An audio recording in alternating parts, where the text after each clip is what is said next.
패역하고 더러운 곳, 포악한 그 성읍이 화 있을진저. 그가 명령을 듣지 아니하며 교훈을 받지 아니하며 여호와를 의뢰하지 아니하며 자기 하나님에게 가까이 나아가지 아니하였도다. 그 가운데 방백들은 부르짖는 사자요, 그의 재판장들은 이튿날까지 남겨두는 것이 없는 저녁 일이요.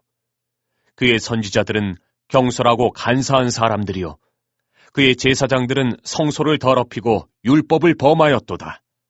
그 가운데에 계시는 여호와는 의로우사 불의를 행하지 아니하시고 아침마다 빠짐없이 자기의 공의를 비추시거늘 불의한 자는 수치를 알지 못하는도다. 내가 여러 나라를 끊어버렸으므로 그들의 망대가 파괴되었고 내가 그들의 거리를 비게 하여 지나는 자가 없게 하였으므로 그들의 모든 성읍이 황폐하며 사람이 없으며 거주할 자가 없게 되었느니라. 내가 이르기를 너는 오직 나를 경외하고 교훈을 받으라. 그리하면 내가 형벌을 내리기로 정하기는 하였지만 너희의 거처가 끊어지지 아니하리라 하였으나 그들이 부지런히 그들의 모든 행위를 더럽게 하였느니라. 나 여호와가 말하노라. 그러므로 내가 일어나 벌할 날까지 너희는 나를 기다리라. 내가 뜻을 정하고 나의 분노와 모든 진노를 쏟으려고 여러 나라를 소집하며 왕국들을 모으리라. 온 땅이 나의 질투의 불에 소멸되리라. 안녕하세요. 오늘 저희가 함께 살펴볼 자료는 허남진 목사의 돌이키지 않는 죄악과 지도자의 책임이라는 글인데요. 구약 스바냐서라 신약 로마서를 통해서 이 사회 문제의 근본 원인 그리고 리더십의 무게 이런 걸 짚어보는 내용입니다. 당신께서 주목하신 지점들을 중심으로 그 핵심을 한번 파헤쳐보죠. 네, 안녕하세요. 이 글이 수천 년 전 예루살렘 상황을 뭐랄까 거울처럼 보여주면서 오늘날 우리가 마주한 질문들을 던지고 있어요. 공동체가 왜 이렇게 도덕적으로 흔들리는 걸까? 그리고 그 안에서 이끄는 사람들, 그러니까 지도자들의 역할은 대체 뭘까? 이 자료가 제시하는 진단을 한번 따라가 보시죠. 네, 시작부터가 상당히 강렬합니다. 스바냐 3장 1절, 패역하고 더러운 곳 포악한 그 성읍이 화 있을진적. 예루살렘을 지칭하는 건데 아니 한때 그렇게 신성했던 도시가 어떻게 이런 지경까지 갔다고 분석하나요? 여기서 패역하다는 게 구체적으로 어떤 상태를 말하는 걸까요? 이게 그냥 단순히 말을 안 듣는다 이런 수준이 아니고요. 하나님께 아예 등을 돌리고 기본적인 도리마저 저버린 상태. 그걸 말하는 것 같아요. 스바냐 3절 2절을 보면 그 이유가 좀 더 나오는데 하나님의 명령, 교훈 이런 걸 다 무시하고요. 하나님을 의지해야 하는데 오히려 세상을 의지하고 하나님께 가까이 가려고도 안 하고. 근본적으로 하나님과의 관계가 끊어진 거군요. 네, 그렇죠. 그게 문제의 핵심이다. 이렇게 보는 거예요. 흥미로운 지점은 이 구약의 진단을 신약 로마서 특히 1장 28절하고 바로 연결시킨다는 점이에요.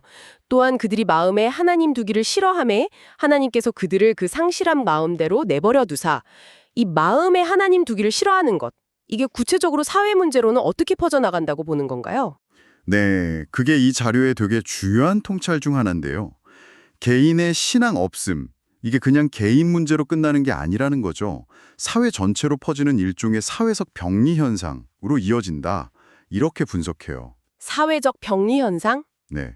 그리고 상실한 마음이라는 표현 있잖아요.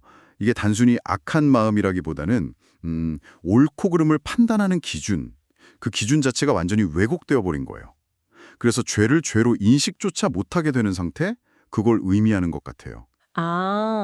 기준의 왜곡이군요. 그렇죠.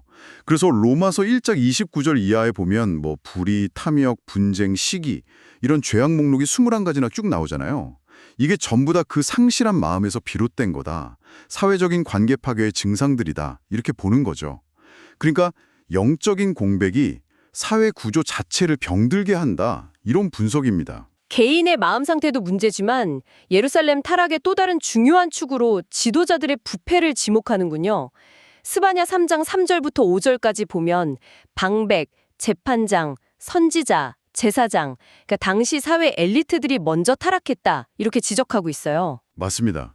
여기서 이 자료는 리더의 책임을 정말 무겁게 다룹니다. 지도자가 어떤 사람이냐 하는 것이 그 공동체의 운명을 결정짓기도 합니다. 이 문장에 힘을 딱 실어서 이야기해요. 운명을 결정짓는다? 네, 지도자의 잘못된 가치관이나 부도덕함 이런 것들이 공동체 전체를 심각한 위기로 몰아넣을 수 있다는 거죠. 일종의 경고예요.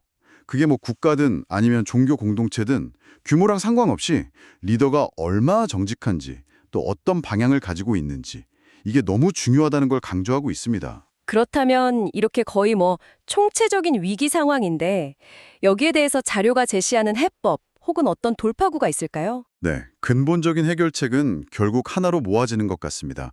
바로 예수 그리스도를 통해서 하나님께로 돌아가는 길. 요한복음 14장 6절 말씀, 내가 곧 길이요 진리요 생명이니 나로 말미암지 않고는 아버지께로 올 자가 없느니라. 이 말씀을 인용하면서 이게 유일한 회복의 길이라고 강조합니다. 하나님께로 돌아가는 것 외에는 근본적인 답이 없다. 그렇죠. 그리고 좀 더 구체적인 실천 방안으로는 일단 믿는 사람들이 먼저 삶으로 모범을 보여야 한다. 그리고 주변에 복음을 전해야 하고 또 공동체를 위해서 특히 지도자들을 위해서 기도할 것을 권면하고 있습니다. 결국 오늘 살펴본 자료는 한 사회가 건강하려면 그 구성원들의 내면, 어떤 신앙적인 상태, 그리고 리더 그룹의 도덕적 수준, 이게 아주 깊이 연결되어 있다는 관점을 보여주네요. 단순히 종교적인 차원을 넘어서 사회 구조적인 문제와 연결짓는 시각이 참 인상적입니다. 네, 그렇습니다. 이 글은 주로 국가나 좀 큰 규모의 공동체를 염두에 두고 쓰여진 것 같긴 한데요. 이게 우리 각자에게도 질문을 던지는 것 같아요.